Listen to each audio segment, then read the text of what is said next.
I am here with Christopher Heather of Heather Street Food in Dundee to try out the food from Eastfield on Perth Road, which is a new cafe in Dundee, which has a lot of different dishes, so we're going to give it a try and see what we think. First off, we have got an eggplant dish with eggplant, beans, ginger and chilli. It looks absolutely amazing. Shall we tuck into this one? Absolutely.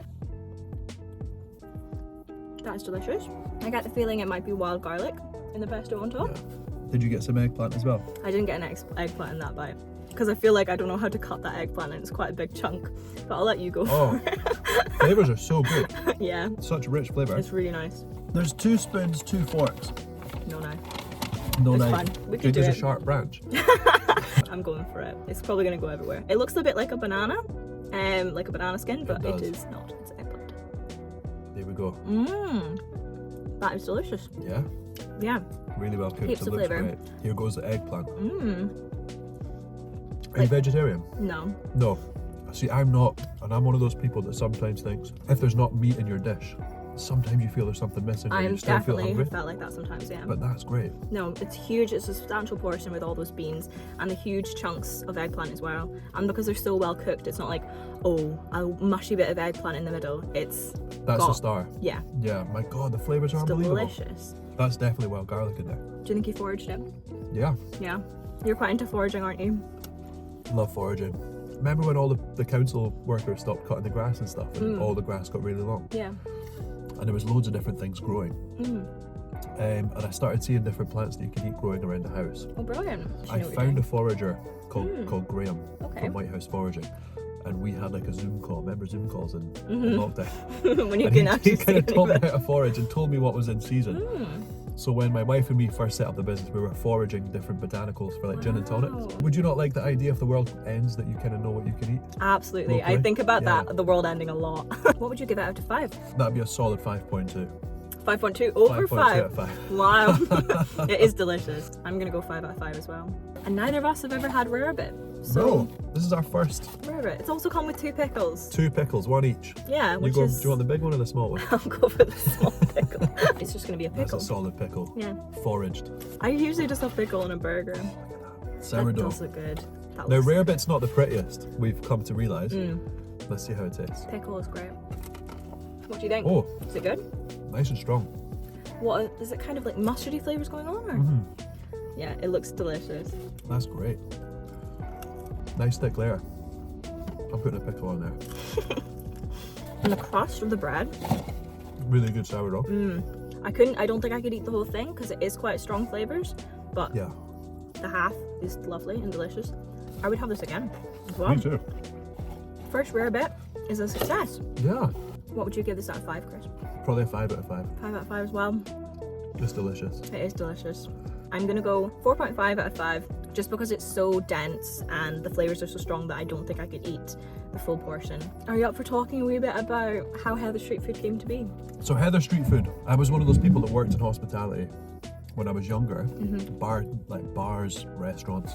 I did see a gap in the market for, good coffee, roasting coffee. My now wife Melody and me, we bought a Prosecco van. So we went Okay. down to Cornwall and bought a Prosecco van to do weddings, where I was looking at the numbers and I was going, okay, I'm probably in a position I can leave my job to do this full time. So I handed in my notice, and then 3 days later we went into lockdown, and I was like, no way. Oh no. And I'm not kidding, that 1 week the phone just didn't stop ringing, and every single wedding we had just cancelled. So we started doing these like deliveries, and it was basically friends and family were supporting us and just encouraging us. So we then got set up at the V&A, but we had the Prosecco van. They wanted us to do, maybe more like sandwiches and coffee. And I was like, well, we could definitely do coffee, sandwiches. Let's maybe do bagels instead. Sandwiches aren't the coolest. So we set up, and it wasn't like a mad success straight away. Like the V&A were great, they got us in like the national newspapers and stuff, and then locals started to know about us. But it was only really when we started doing donuts that we got really popular. Because when we opened, it was like the Prosecco van, and then we were doing, it was like bagels, coffee and ice cream. We were only there for like 6 weeks, by the way. And then at the end we were like, should we just stay? And they were like, yeah, let's just have you stay. The V&A is still closed. And then it kept kind of getting extended and extended. It made sense because we were always like, well, we need to go back to do events. That's our focus. Why don't we just stay here? Like we're kind of established here, and we started to see the same customers coming every day, and we're like, well, let's just rethink things and actually just have a business here. Lo and behold, you just start being known as like the donut van, and my son's friends all call me the Donut Lord. Donut Lord. So that's kind of how it happened. It's one of those things. It just happened very sort of accidentally. Yeah. We had one plan, and then the other plan sort of just took over. And then this is year 4. Can you believe that? Yeah, that's We've been very there for 4 exciting. years. Yeah. The next dish that we've gone for is the rigatoni, which comes with peas and chives and ricotta, but it also comes with lovely little flowers on top, which I think again must be foraged. It's just so nice, that pop of purple on the top. And I will say that Chris asked me what rigatoni was, which I found quite amusing. I'm not a chef. This is rigatoni. This is rigatoni. It's like the nice tubes. I love rigatoni. Yeah, let's see how it is.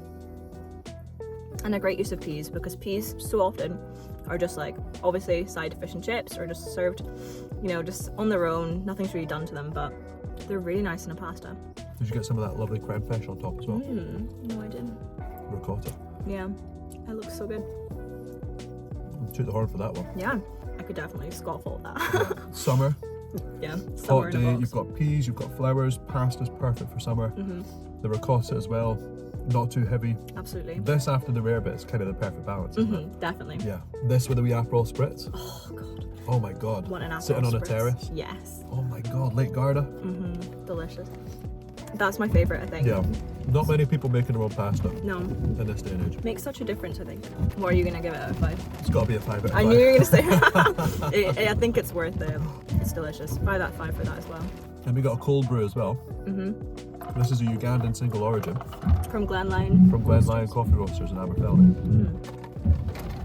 Another great local producer. That was your Coke. Sorry. A Look. single origin. Like, you can't tell that easily. I got I'll swap my Coke. lid back. That's delicious. And the Karma Cola, which is delicious as well. So for our final dish, we're also getting a slice of Guinness cake from Eastfield. I've never had Guinness cake before. I'm not the biggest Guinness girly, but it looks so good. We just absolutely had to. Look at that chunk of cake. That looks so good. That was absolutely amazing. Oh my god. That frosting is so creamy. God, isn't that Oh great my texture? god, yes. It like melts in the mouth. Yeah, it literally does. There's not any dryness in there whatsoever. No. Do you hate the word moist? No. Because that is moist. It's but what is it? moist. Some people shudder at that word. Some people cannot handle moist, and I honestly think, what's wrong? What's another word for moist though? You don't want to say it's a damp cake, Damp cake doesn't sound good. but that's moist. It's moist. In the way you want a cake to be moist. Yeah. I think I'm afraid it's going to be another 5 out of 5. What a pointless review. I know, 5 out of everything's 5 for amazing. everything. Put Eastfield on your list. It's a beautiful cafe as well. Are you going to go for 5 out of 5? I'm going 5 out of 5. This is a man who cares about his ingredients and cares about his customers. We've had a great trip to Eastfield, Yeah. and if you want to read more of our thoughts, you can check them out below.